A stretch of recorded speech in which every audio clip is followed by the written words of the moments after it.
Hello everyone. I hope you are doing well. My name is Ritu. Welcome to my channel.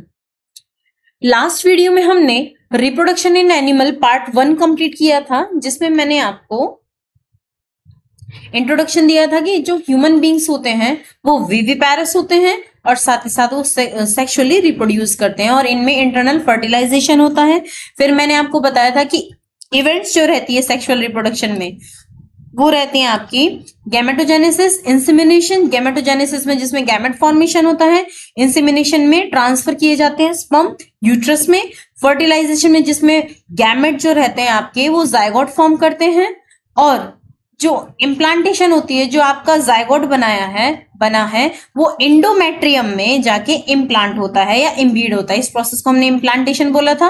फिर हमने देखा था कि जो 280 डेज का जो टाइम पीरियड होता है इसको हम गेस्टेशन टाइम पीरियड बोला था हमने, और जो the process of delivering of the baby is known as parturition. यहां तक हम ये देखा था। फिर हमने देखा था कि जो मेल और फीमेल होते हैं उनमें आपके प्राइमरी सेक्स ऑर्गन्स कौन से होते हैं, सेकेंडरी सेक्स ऑर्गन या ग्लैंड्स कौन सी होती हैं, और उनमें जो सेकेंडरी या एक्सेसरी जो कैरेक्टरिस्टिक्स होते हैं या एक्सटर्नल सेक्स कैरेक्टरिस्टिक्स होते हैं वो क्या होते हैं।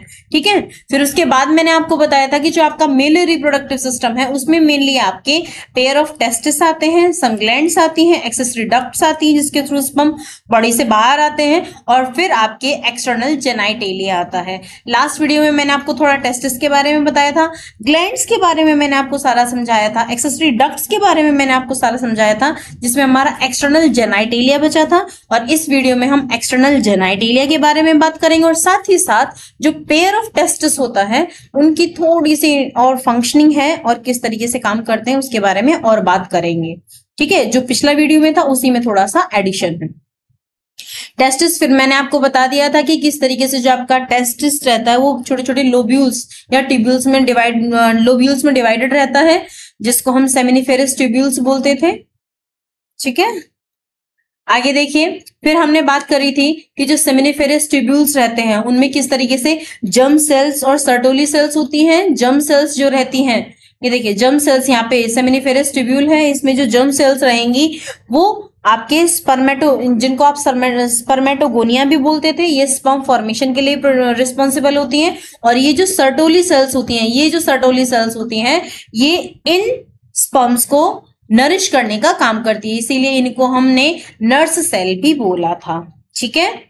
फिर आपके ब्लड टेस्ट बैरियर, इसके बारे में मैंने आपको नहीं बताया था, इसमें इस वीडियो में हम आगे कंटिन्यूएशन करेंगे इसमें क्या होता है। फिर मैंने आपको बताया था कि जो मेल जर्म सेल्स होती हैं इनमें मियोसिस होता है, जिसमें आपका स्पर्म फॉर्मेशन होता है, इसी प्रोसेस को हमने स्पर्मेटोजेनेसिस भी कहा था। और सर्टोली जो सेल्स थी ये इन जर्म सेल्स को नरिशमेंट देने का काम कर रही थी, न्यूट्रिएंट देने का काम कर रही थी। ठीक है। सेमिनिफेरस ट्यूब्यूल्स के बाहर, ये देखिए सेमिनिफेरस ट्यूब्यूल्स के बाहर ये जो स्पेस दिख रहा है इसको हम बोलते थे इंटरस्टिशियल स्पेस, और इसमें जो सेल्स प्रेजेंट होती थी उनको बोला था हमने इंटरस्टिशियल सेल्स बोला था। इसमें आपकी बेसिकली लीडिंग सेल्स आती थी और आपकी ब्लड वेसल्स आती थी। जो ब्लड वेसल्स थी उसके साथ साथ जो लीडिंग सेल थी, ये लीडिंग सेल आपके जो एंड्रोजन हॉर्मोन्स हैं उनको एंड्रोजन हॉर्मोन्स के सिंथेसाइज के लिए और सिक्रेशन के लिए रिस्पॉन्सिबल थी।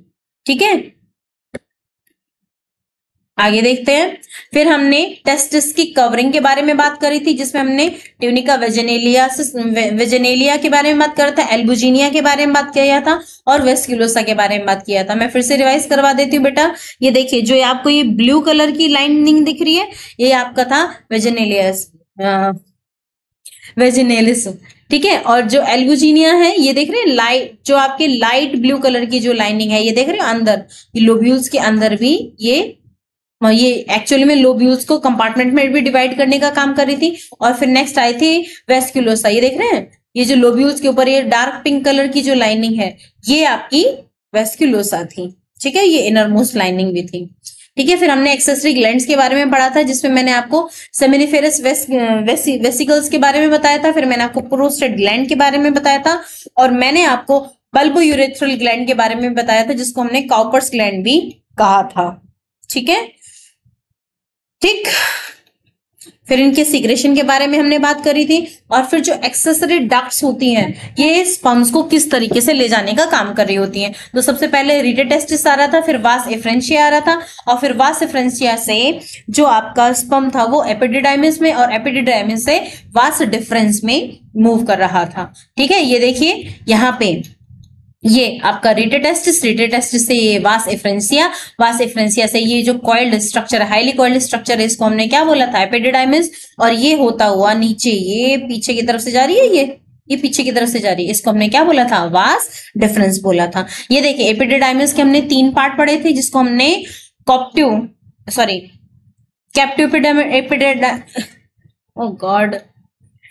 कैप्टो एपिडिडाइमिस पढ़ा था। फिर जो इसका बॉडी पार्ट होता है इसको हमने बोला था कॉर्पस।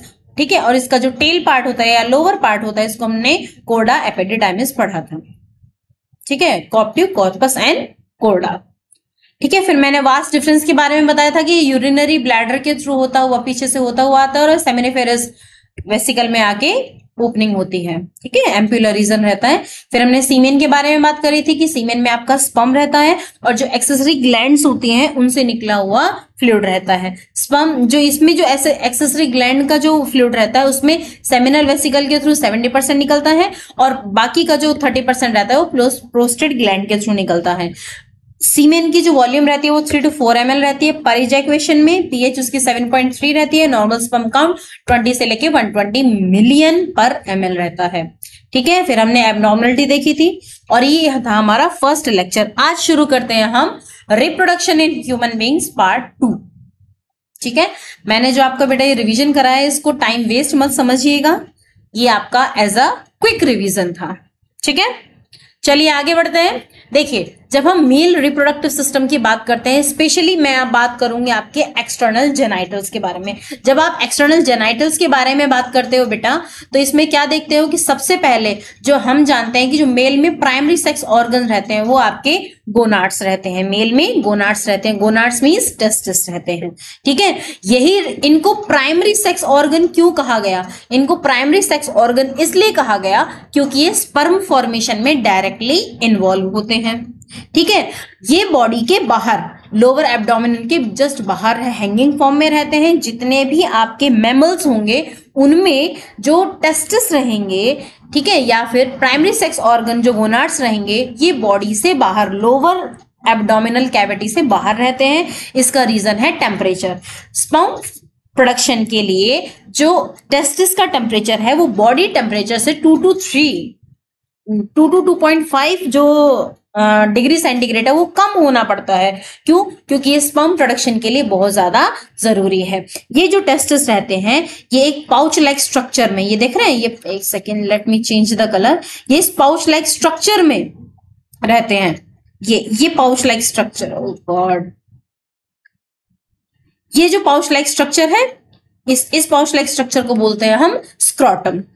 ठीक है, अब देखिए ऐसा नहीं है कि ये जो टेस्टिस रहते हैं, जो बोथ ऑफ द टेस्टिस रहते हैं ये एक साथ रहते हैं। जो लेफ्ट टेस्टिस रहती है वो स्लाइटली मोर हैंगिंग फॉर्म में रहती है। ये एक साथ मतलब इनकी सेम पोजीशन इसलिए नहीं रह सकती क्योंकि आपस में ये टकरा के एक दूसरे को, और ये टकरा सकते हैं और बहुत ज्यादा पेनफुल रहता है, ये क्रश कर सकते हैं। ठीक है, मैंने पहले भी आपको बताया ये एक्स्ट्रा एब्डोमिनल रहते हैं।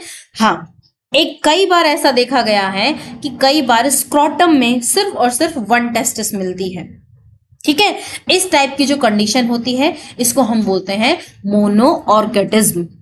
ठीक है, मींस वो मेल्स जिनमें सिर्फ और सिर्फ 1 टेस्टिस मिलती है, इस कंडीशन को बोलते हैं मोनोऑर्गेटिज्म। मोनोऑर्गेटिज्म कंडीशन में जो मेल रहता है वो he can be a father of a baby.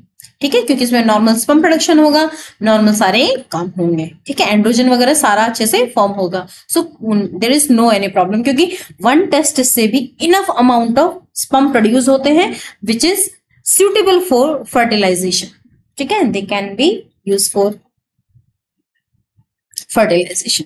ठीक है, कई बार ऐसा रहता है, देखिए जो आपके टेस्टिस रहते हैं वो एक कॉर्ड के थ्रू हैंगिंग पोजीशन में रहते हैं। ठीक है, जिसको हम बोलते हैं स्पर्मेटिक कॉर्ड। ठीक है, किसके थ्रू हैंग करते हैं, इसको हम क्या बोलते हैं बेटा, स्पर्मेटिक कॉर्ड। ठीक है। अब देखिए जो ये टेस्टिस रहते हैं, जो ये आपका स्क्रोटम रहता है, स्क्रोटम में जो दोनों टेस्टिस हैं, ये जो दोनों टेस्टिस हैं वो एक लेयर के थ्रू, मस्कुलर लेयर के थ्रू क्या होते हैं, डिवाइडेड रहते हैं, जिसको हम बोलते हैं स्क्रोटल सेप्टम। ठीक है। एक चीज और, यूजुअली जब ह्यूमन बींग्स वूम में रहता है, ठीक है, तो यूजुअली जब ये इनके फॉर्मेशन हो रहे होते हैं, आपके वो एम्ब्रॉनिक स्टेज से फिटस स्टेज में आ रहा होता है, तो यूजुअली क्या होता है, ये टेस्टिस इंग्यूनल कैनाल के थ्रू लोअर एब्डोमेन से बाहर सेप्टम की तरफ मूव करते हैं। ठीक है। और ये प्रोसेस किसके थ्रू होता है, इंग्यूनल कैनाल। मींस ये इंग्यूनल कैनाल ऐसी कैनाल होती है जो टेस्टिस को स्क्रोटम में लाने का काम करते हैं। इसको मैं नेक्स्ट फिगर में मैंने बहुत अच्छे से एक्सप्लेन किया है। ये देखिए बेटा, जब तक बच्चे का जन्म नहीं होता है, या कई बार ऐसा होता है 7 से 8 मंथ में भी, ये इंग्यूनल कैनाल के थ्रू ये टेस्टिकल्स क्या होते हैं, लोअर एब्डोमिनन से स्क्रोटम में आ जाते हैं, डिसेंट हो जाते हैं। ठीक है।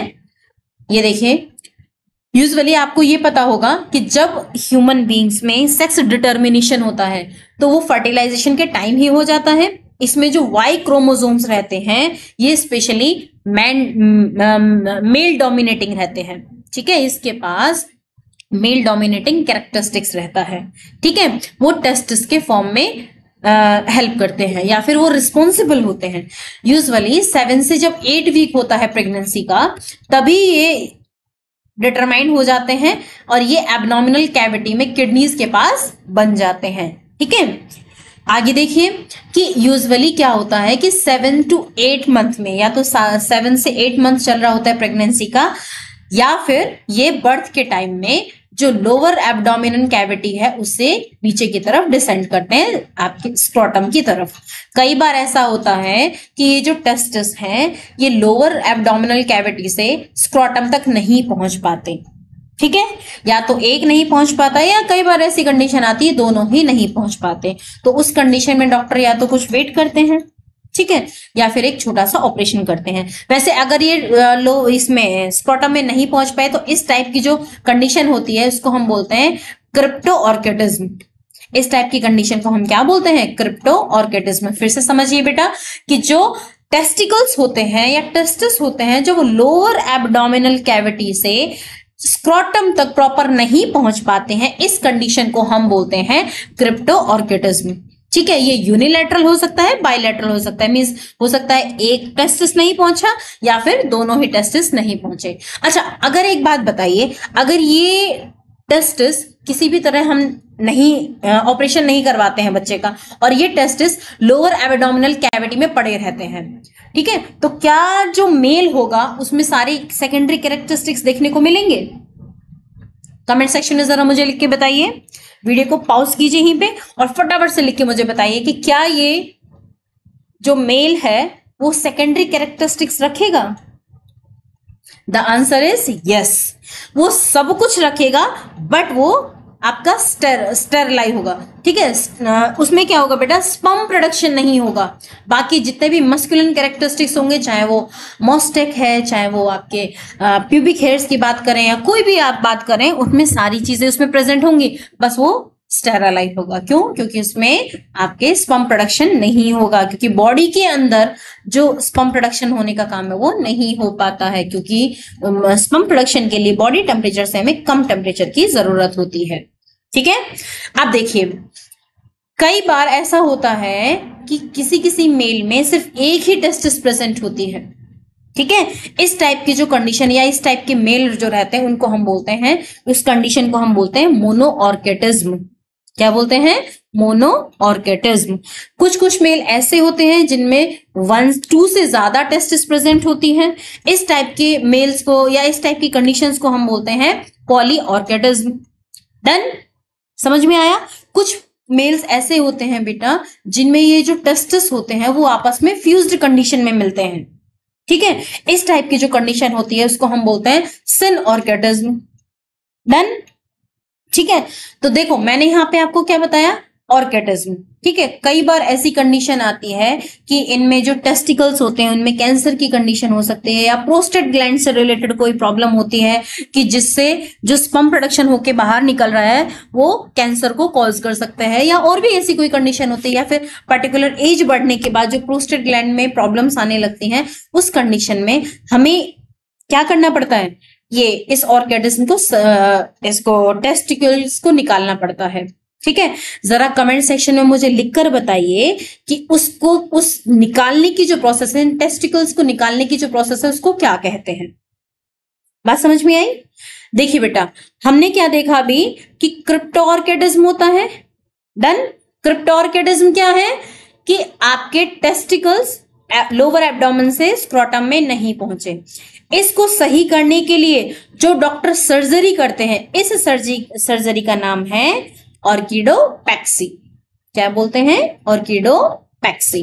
ठीक है, मैंने आपको भी बताया ना कि अगर यूजुअली क्या होता है कि बच्चे के 7 से 8 मंथ में उसे आ जाने चाहिए टेस्टिकल्स अगर नीचे नहीं आ पाते हैं तो वो बर्थ के टाइम आ जाते हैं। 7th 8th मंथ में नहीं आए तो बर्थ के टाइम आ जाएंगे। इन केस अगर बर्थ के टाइम नहीं आ पाते हैं तो डॉक्टर कुछ टाइम वेट करते हैं। अगर वेट करने के बाद भी वो नहीं आ पाते हैं तो डॉक्टर एक सर्जरी करते हैं। इस सर्जरी का नाम है ऑर्किडोपैक्सी।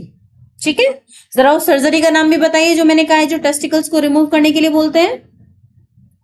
ठीक है, आप देखिए, हमने जो जर्म सेल्स है वो स्पर्म फॉर्मेशन कैसे करेंगी, और आपका जो स्पर्मेटोगोनिया रहता है उनमें उनका फॉर्मेशन कैसे होता है। देखिए, सबसे पहले मैंने आपको क्या बताया था, जो लीडिंग सेल्स होती हैं वो हार्मोन प्रोडक्शन का काम करती हैं, वो टेम्परेचर से इम्यून रहती हैं। ठीक है, उनमें टेम्परेचर का कोई भी लेना देना नहीं है, उस टेम्परेचर का उस पे कोई फर्क नहीं पड़ने वाला लीडिंग सेल्स पे। वो हार्मोन्स प्रोड्यूस करेंगी ही करेंगी। मैंने आपको बताया ना, स्टेराइल हो जाता है अगर आपका जो टेस्टिस है वो एब्डोमेन से बाहर स्क्रोटम तक नहीं पहुंच पाते हैं। ठीक है, कई बार ऐसा होता है बेटा कि जो ये टेस्टिस होते हैं उनमें इन्फ्लेमेशन होने लगता है, इन्फेक्शन होने लगता है। इस टाइप की जो कंडीशन होती है उसको बोलते हैं ऑर्किटिस। ठीक है, ठीक है, मैंने आपको भी पूछा था क्वेश्चन कि सर्जिकल रिमूवल करते हैं हम टेस्टिस का किसी भी कंडीशन, किसी भी प्रोसेस के लिए। ठीक है, किसी भी प्रॉब्लम से बचने के लिए, तो इस प्रोसेस को या इस ऑपरेशन को बोलते हैं हम ऑर्किडेक्टमी। क्या बोलते हैं? ऑर्किडेक्टमी। ठीक है, एक नॉर्मल देखिए, हमने टेस्टिस को रिमूव किया तो उसको हमने बोला ऑर्किडेक्टमी। लेकिन कई बार मेल्स और फीमेल्स दोनों के लिए एक कॉमन टर्म्स यूज किया जाता है। मेल्स में टेस्टिस को रिमूव करने के लिए और फीमेल्स में ओवेरीज को रिमूव करने के लिए। इस कॉमन टर्म को बोलते हैं कैस्ट्रेशन। ठीक है, क्या बोलते हैं? कैस्ट्रेशन। आई होप आपको ये चीजें समझ में आई होंगी। अगर आपको कोई प्रॉब्लम है, कोई ऐसी कंडीशन है जो आपको समझ में नहीं आ रही है, कोई दिक्कत है, write down in comment sections.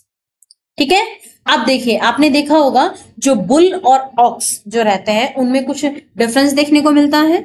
वो इसीलिए जो ऑक्स रहता है बेटा, देखिए बुल जो रहता है वो काफी एग्रेसिव नेचर का रहता है, जबकि जो ऑक्स रहता है वो डोसाइल रहता है, डोसाइल नेचर का रहता है। वो किस वजह से हो जाता है? Because of castration. क्या किया जाता है? उसके जो टेस्टिस होते हैं उनको क्रश कर दिया जाता है या उनको निकाल लिया जाता है। इसीलिए क्या हो जाता है? वो डोसाइल नेचर का बन जाता है। क्योंकि जो आपके एंड्रोजन हार्मोन्स रहते हैं जिसमें आपका टेस्टोस्टेरोन रहता है, बेसिकली ये किसके लिए? एग्रेशन बिहेवियर के लिए, मेल्स में एग्रेशन बिहेवियर के लिए रिस्पॉन्सिबल होता है। ठीक है, अब हम बात करते हैं स्क्रोटम। देखिए, आपको पता है जो स्क्रोटम रहते हैं वो लोअर एब्डोमिनल कैविटी के जस्ट बाहर आउटसाइड प्रेजेंट होते हैं। ठीक है, ये एक सैक लाइक स्ट्रक्चर में प्रेजेंट होते हैं। ठीक है, ये सैक लाइक स्ट्रक्चर होता है स्क्रोटम। ठीक है, जो स्क्रोटम रहता है वो रफ रहता है। ठीक है, रफ रहता है। क्यों रफ रहता है?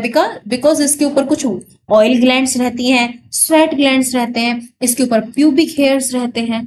ठीक है, जो बेसिकली आपके कुछ ऑयल्स का या कुछ स्वेट का ये सीक्रेट करते रहते हैं। ये जो सीक्रेट रहता है ये एक सेंट प्रोड्यूसिंग सेडिशियस ग्लैंड होती है। ठीक है, इन्हीं के जो आपके प्यूबिक हेयर्स रहते हैं उनके रूट्स में सेंट प्रोड्यूसिंग सेडिशियस ग्लैंड रहती हैं और एरोमेटिक ग्लैंड रहती है। इनका जो सीक्रेशन रहता है वो बेसिकली अपोजिट सेक्स को अट्रैक्ट करने के लिए रहता है। देखिए यूजुअली क्या होता था कि जब हम इवोल्यूशन के टाइम की बात कर रहे हैं कि यूजुअली जो मेल और फीमेल जो अपोजिट सेक्स थे उसको किस तरीके से अट्रैक्ट करते थे कि ये जो सेंट रहती थी, जो एरोमेटिक फ्रेग्रेंस रहती थी, ये उसको यही रिस्पॉन्सिबल थी अपोजिट सेक्स को अट्रैक्ट करने के लिए। लेकिन क्योंकि धीरे धीरे हम इवॉल्व होने लगे हैं तो हम इस टाइप के ऑर्डर को पसंद नहीं करते हैं, इसीलिए हम इसको फॉल्स स्मेलिंग बोलने लगते हैं। ठीक है, और यही स्क्रोटम रहता है जो टेस्टिस को कंटेन करके रखता है। इसको मैं आगे नेक्स्ट फिगर में भी दिखाती हूँ आपको। यूजुअली स्क्रोटम जो रहता है वो टेस्टिस का जो टेम्परेचर है 2 से लेकर 2.5 डिग्री सेंटीग्रेड तक लोअर रखता है बॉडी टेम्परेचर पे, और ये स्पर्म प्रोडक्शन के लिए बिल्कुल आइडल रहता है और वायबल भी रहता है। वायबिलिटी के लिए बात करते हैं, देखिए स्क्रोटम का ये टेम्परेचर कम ही नहीं स्पर्म के प्रोडक्शन भी हेल्प करता है, उसके मैच्योरेशन में मींस मैच्योर होने में भी हेल्प करता है, स्पर्म के स्टोरेज में भी हेल्प करता है, और इवन उसके सर्वाइवल के लिए भी बहुत ज्यादा जरूरी रहता है। तो बात समझ में आई, स्क्रोटम जो रहता है वो लोअर टेम्परेचर को सिर्फ प्रोडक्शन के लिए ही नहीं, उसके मैच्योरेशन के लिए, स्टोरेज के लिए, सर्वाइवल के लिए, इन सब के लिए जरूरी होता है। आपको पता है जो टेस्टिस रहते हैं ये इंग्विनल कैनाल के थ्रू हैंग करते हैं। ठीक है, अब देखिए कई बार ऐसा होता है कि जैसे आपने हैवी लिफ्टर देखे होंगे या बॉक्सर्स देखे होंगे, ये सब क्या करते हैं, लंगोट बांधते हैं, है ना, जो अपना जो स्क्रोटम है उसको प्रोटेक्ट करते हैं। वो किस लिए कि इमेजिन कीजिए अगर वो कुछ वजन उठाते हैं या कुछ भी ऐसा कुछ भारी काम करते हैं तो क्या होता है, जो स्क्रोटम में जो इंग्विनल कैनाल रहती है उसमें क्या आ जाए, रप्चर आ जाता है, जिससे इंग्विनल हार्निया का खतरा रहता है। ठीक है, तो आई होप आपको ये चीजें समझ में आ रही होंगी बेटा, और आपको समझ में आ रहा है then please do like, subscribe and share this channel. देखिए ये देखिए, अब हम बात करते हैं स्क्रोटम। ये देख रहे हैं, ये बीच में एक ये मस्कुलर रेफ रहता है। ये एक्चुअल में क्या कर रहा होता है, दोनों को डिवाइड करने का काम कर रहा होता है। ये देख रहे हो, ये वाली जो टेस्टिस है ये स्लाइटली मोर हैंगिंग है और ये थोड़ा सा ऊपर की तरफ है, वो इसलिए ताकि आपस में टकरा ना जाए। और वैसे even I am a female, but जो मेल्स रहते हैं उनमें अगर ये टेस्टिस आपस में टकराते हैं या इसमें चोट लग जाती है तो ये बहुत ज्यादा पेनफुल होता है। यहाँ पे देखिए ये कुछ मसल्स हैं, ये देखिए ये सेप्टम है, ये स्क्रोटल सेप्टम है जो दोनों टेस्टिस को अलग अलग करके रख रही है। ठीक है, और ये जो आपकी क्रीमास्टर मसल और आपकी डर्टोज मसल, ये इनका बहुत इंपॉर्टेंट रोल है। देखिए सर्दियों में अक्सर क्या होता है कि इस टेस्टिस का टेम्परेचर और ज्यादा लो हो जाता है, तो इसके बचाने के लिए जो आपके डर्टोज एंड क्रीमास्टर मसल्स होती हैं ये टेस्टिस को बॉडी के पास ले जाने का काम करती हैं, इसको सिकुड़ लेती हैं, कॉन्ट्रैक्ट कर लेती हैं, जिससे जो टेस्टिस का टेम्परेचर है वो मेंटेन बना रहता है। वहीं जब हम गर्मियों में बात करें तो ये जो क्रीमास्टर मसल्स होती हैं या ये डर्टोज मसल्स होती हैं ये क्या करती हैं, टेस्टिस को बॉडी से दूर ले जाने का काम करते हैं। जो स्क्रोटम रहता है वो एक्सपेंड हो जाता है, इससे क्या होता है, बॉडी के टेम्परेचर मींस इसे बॉडी से दूर ले जाना होता है जिससे इसका टेम्परेचर लोअर मेंटेन रह सके। बात समझ में आई? तो ये आप जो क्रीमास्टर मसल्स और जो डर्टोज मसल्स हैं इनका बहुत इंपॉर्टेंट रोल है। ठीक है, यहाँ पे बिल्कुल इनर स्ट्रक्चर दिखा रखा है, ये टेस्टिस है, ये एपिडिडाइमस है, ये आपके लिम्फेटिक वेसल्स हैं, ये नर्व्स हैं, ये टेस्टिकुलर आर्टरीज हैं। ठीक है, और ये कॉर्ड आपकी डक्ट डिफरेंसेस हैं, ये वास्ट डिफरेंस वाला था ना, ये वही चीज है जो आगे जाके। आई होप यहां तक आपको समझ में आया होगा बेटा। Still you face any doubt, write down in comment section. अब देखिए, अब हम बात करते हैं पीनस। ठीक है, क्योंकि एक्सटर्नल जेनाइटेलिया की अगर हम बात करते हैं तो बेसिकली आपका स्क्रोटम आता है, पीनस आता है। टेस्टिस के बारे में हम पहले ही बात कर चुके हैं, स्क्रोटम हमने देख लिया। अब बात करते हैं पीनस। पीनस जो रहता है बेटा बेसिकली यहां से देखिए, ये जो टिप रहती है टिप से थोड़ा इनलार्ज रहता है और यहां से एलोंगेटेड रहता है। ठीक है, इसी के बीच में यूरेथ्रा रहता है और इसमें आपकी कॉर्पस कैवर्नमोसा और स्पंजियोसम।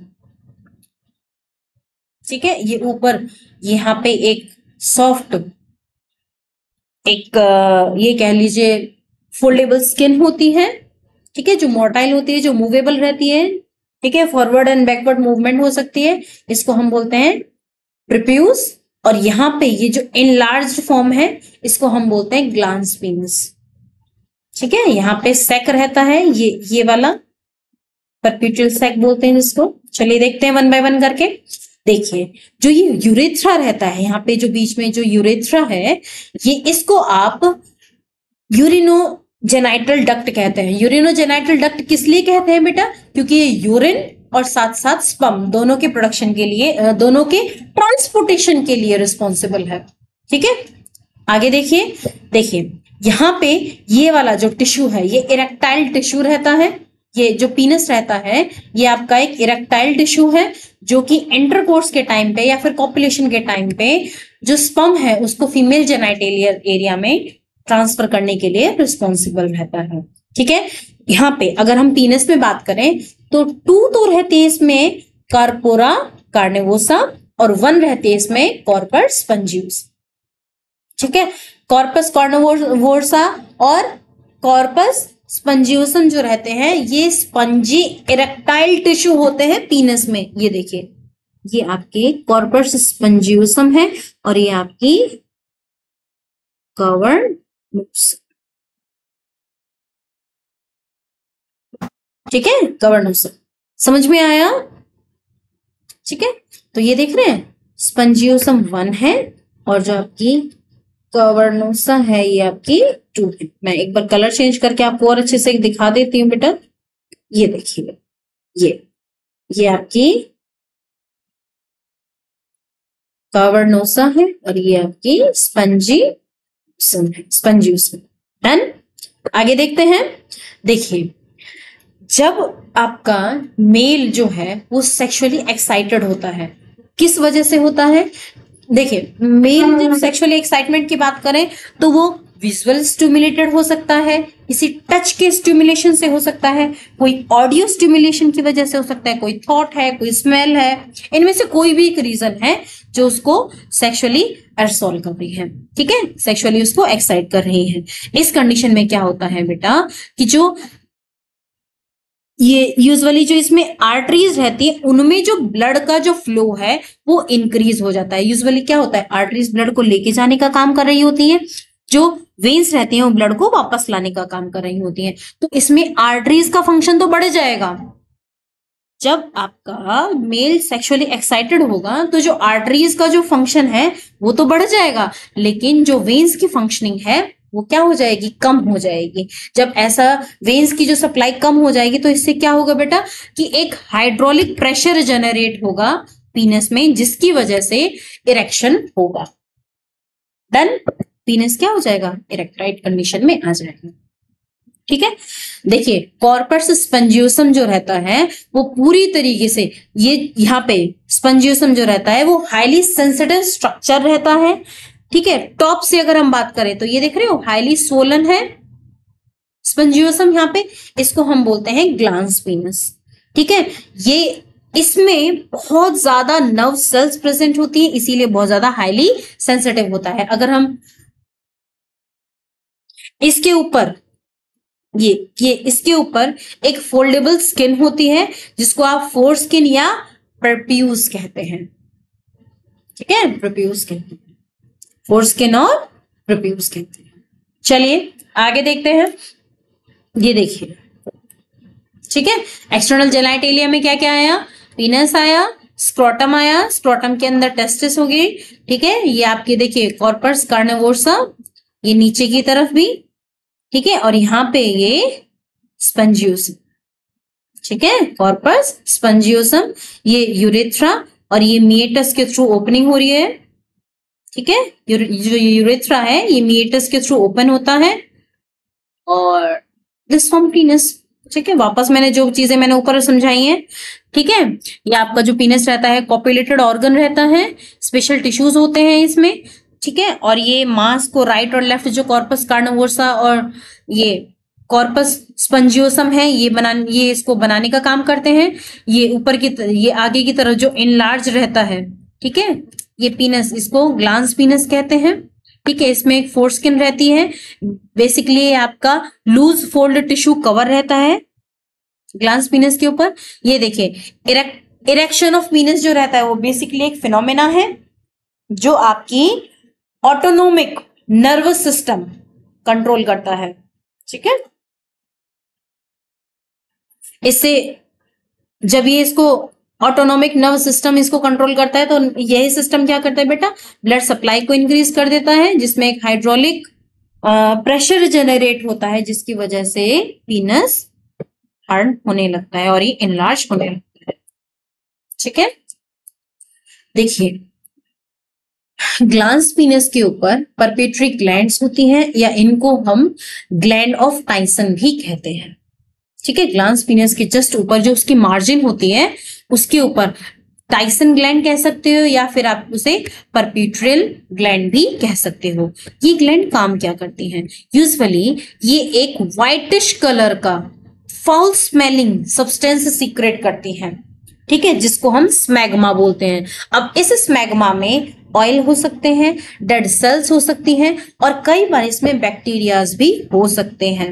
ठीक है, आगे देखिए, आपको पता है जो पीनस रहता है वो यूरेथ्रल मिएटस से ओपनिंग होती है, जो ग्लांस पीनस के ऊपर रहती है। जो ग्लांस पीनस रहता है वो आपकी फोर स्किन से कवर्ड होता है।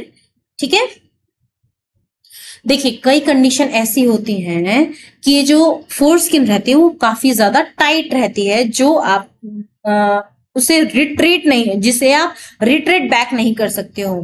ठीक है, इस कंडीशन को हम बोलते हैं फीमियोसिस, फीमियोसिस कहते हैं। ठीक है, तो जब ये कंडीशन होती है, फीमियोसिस होती है, तो डॉक्टर एक छोटी सी सर्जरी परफॉर्म करते हैं, जिसको हम क्या बोलते हैं, सर्कमसिशन।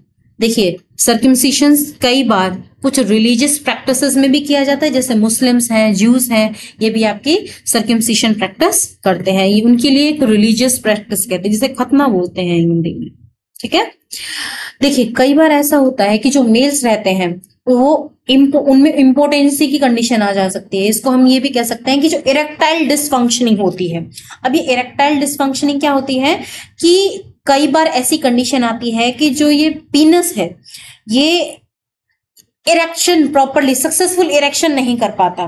ठीक है, ये इससे क्या होता है कि जो पीनस है वो इंटरकोर्स पॉसिबल नहीं कर पाता, जिसकी वजह से जो सक्सेसफुल इरेक्शन नहीं हो पाता, बस ये समझ लीजिए। लेकिन किसी भी हम मेल को इंपॉर्टेंस नहीं कह सकते, इसको लिए हम नया वर्ड, मतलब बेटर होगा आप इरेक्टाइल डिसफंक्शनिंग नाम से इसे बोले। ठीक है, अब बात करते हैं टेस्टिस की। टेस्टिस ड्यूअल फंक्शन परफॉर्म करती है, मैं ऑलरेडी आपको ये बता चुकी हूँ। ये गैमेटोजेनेसिस फंक्शन भी करती है और एंडोक्राइन फंक्शन भी करती है। गैमेटोजेनेटिक फंक्शन क्या होते हैं, ये आपके गैमेट फॉर्मेशन करने का। ठीक है, इसी गैमेटोजेनिक फंक्शन को ही साइटोजेनिक भी बोलते हैं। एंडोक्राइन फंक्शन का मतलब क्या होता है, ये आपके हॉर्मोन्स, बेसिकली एंड्रोजन हार्मोन, जिसको आप टेस्टोस्टेरोन बोलते हो, इसके प्रोडक्शन के लिए काम करते हैं। वैसे एंड्रोजन हार्मोन मिक्सचर रहता है जिसमें टेस्टोस्टेरोन आता है, आपका हाइड्रोटेस्टोस्टेरोन रहता है, और भी दो हार्मोन्स रहते हैं जिसमें प्रेजेंट होते हैं। कोलेस्ट्रॉल जो रहता है ये प्रिकर्सर का काम करता है। ठीक है, इस स्टेरॉइड हार्मोन को प्रोडक्शन के लिए। टेस्टिस में आपको ऑलरेडी समझा चुकी हूँ। ठीक है, क्रीमास्टर एंड ड्रटोज मसल्स के बारे में मैं आपको ऑलरेडी बता चुकी हूँ।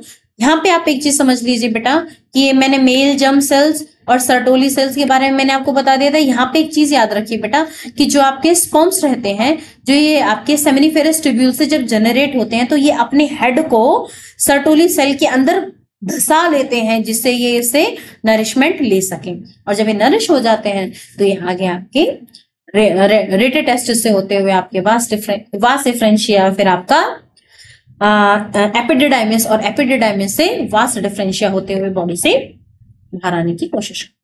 ठीक है, एक क्वेश्चन और बेटा कि अगर हम यहाँ पे इंजेक्शन के थ्रू अगर हम डायरेक्टली एपिडिडाइमिस से